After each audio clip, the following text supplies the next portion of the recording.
So where are the big concerns? What threads of information, video clips are you looking for over the past next month before that first game to feel better about this football team in key areas?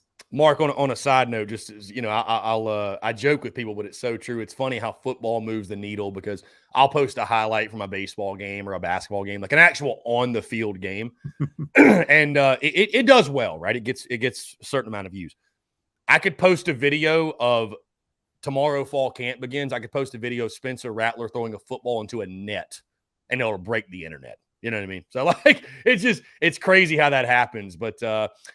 I don't know if there's really any specific clip or video or intel from fall camp that's going to make me feel like, oh, well, that question's answered and we don't have to worry about it, because it is fall camp, right? We're not going to know until you go hit somebody else.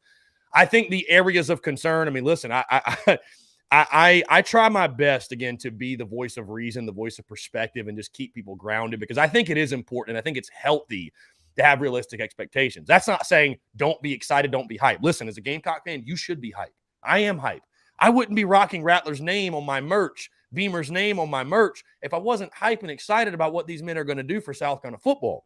With that being said, when you look at the question marks on this team, you got to start with the offensive line, because I don't give a damn. You added Rattler, you added Wells, you added Stogg, you got Bell back, you got Juju, you got Marshawn, Corey Rucker's added. You go down the list, all these guys.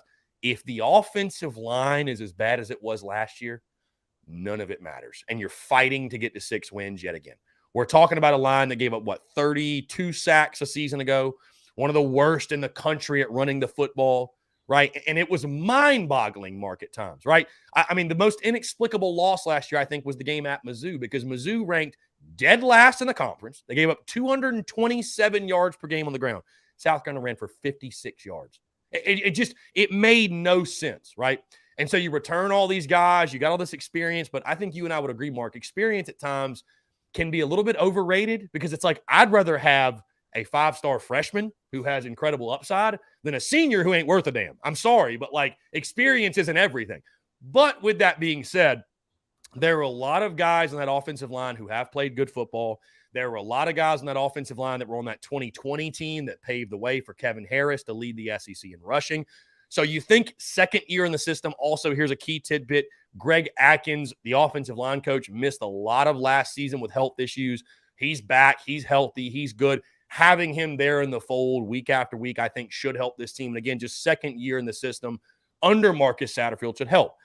Other concerns offensively, I think it comes to just Spencer Rattler. And is he going to play at the level we hope and expect? And just how good is he going to be? Running back, I think you have questions to answer there, but I feel like those will be answered. You've got enough quality bodies to find out who RB1 is. Really, Marshawn Lloyd and his status is the big question there. And I think if he pans out the way we hope, that will help answer a lot of the questions with that room. I still think at wide receiver, I think you still have questions there. Listen, Josh Vann broke out. I don't think he's getting enough respect going into the season.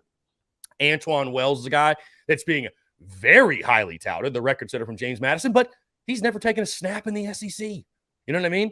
It's a lot different going from James Madison to SEC football. Corey Rucker's another one. Hey, I saw he was on a preseason award list. He's coming from Arkansas State. This is not Arkansas State. You're not going to see DBs that you saw at Arkansas State. So is he going to pan out? And then beyond those guys, right? Jaheim Bell needs to show he can do it on a week-in, week-out basis. I think he can. But people love Jaheim Bell. Yeah, I mean, he's a Swiss Army knife type of guy, but he just needs to show it. He just needs to prove it, right? That he can be, our fans were upset. He's not an all-conference guy. I'm like, well, look at his numbers. I mean, he didn't put up crazy numbers last year. He didn't really become Jaheim Bell until that bowl game, I feel like. So he needs to do it on a week-in, week-out basis. And they just need to show offensively, with Marcus Satterfield calling the plays, that all these weapons are going to come together. That's the big thing. I don't think anybody doubts that the individual pieces, the Gamecocks have them offensively. It's just, will they come together and the sum of those parts be what is a top 50 productive offense and offense scoring 30 points per game or more? I think that's the magic number for Carolina. And then defensively, Mark, my questions lie around number one, stopping the run. You couldn't do it worth a damn last year. You just could not stop the run. And you got a lot of guys back, similar faces on that defensive front. Shane Beamer, I don't know if you've heard this, by the way, Mark, has gone out multiple times and said, defensive tackles are the strength of our football team, which I kind of sat back in my chair and was like, okay, this is different. This is different. Now, if you're saying that, that run defense better be improved.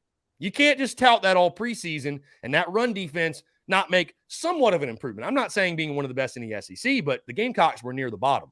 Linebacker has been a question mark forever. Listen, you get Sherrod Green back from injury, which I think is huge. A freshman, Stone Blanton, figures to be in the mix. You got Mo Kaba back.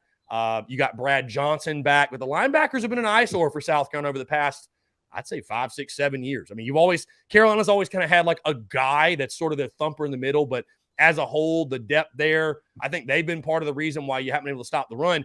And then we feel good about the secondary, right? Cam Smith's leading the group. But my big question with the Gamecocks defense back there, you lose Jalen Foster, who was your All-American safety, your turnover getter, had 6 interceptions. You insert Devontae Reed, who comes from Central Michigan. Again, never played in the SEC before, so we don't know what he's going to be. And then my big question for the defense is just, you lived off turnovers last year. You made a living. A lot of games swung in Carolina's favor because of a timely turnover. Will South Carolina's defense be able to produce turnovers at that rate? And if they can't, can they still be a productive defense? Can they still be a defense good enough to complement this offensive attack? Again, that's looking at, because I think there's 3 ways, Mark, to look at this season. There is the pessimistic view, there's the garnet glasses optimistic view, and then there's the realistic view. So like what I try to do is try to give both sides, because if you just listen to that tidbit and you heard nothing else, you think, God, Chris thinks this team's going to be terrible. But I think there's real question marks of why this team could take a step back. I think there's real reasons why this team could take a step forward. I think the truth lies somewhere in the middle, right? It's unrealistic to expect that all the questions that I just mentioned, they're all going to work out in Carolina's favor. I think it's also unrealistic to say that all those questions are going to work out negatively. The truth will probably lie somewhere in the middle. Some of the things will exceed expectations. Some of the things will fall short of expectations, and some will kind of fall right there in the middle. But I think there are real question marks around Carolina football, which is why I've set the worst case for Carolina. I say 5-7. Realistically, I'd be shocked if this team won less than 6 games. I just, unless there's injuries, which knock on wood, there are none. If there's no injuries, I'd be just completely floored if Carolina went worse than 6-6. But I put the best case at 8-4. I think there's too many question marks to say this team's going to win 9 games or more.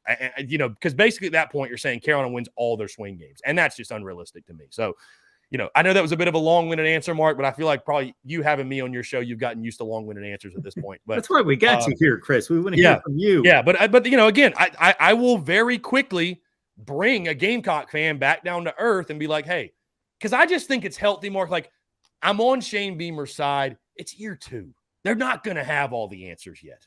Carolina's not where Georgia is. They're not where A&M is. They're not where, Alabama is. They're not even probably where like a LSU is, right? Like there's Tennessee. There's still questions there, right?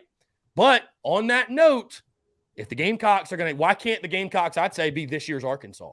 Why can't they break out and win 8 games, 9 with a bowl win? I mean, why can't it happen? The pieces are there, but some of those question marks I mentioned have got to work out in Carolina's favor.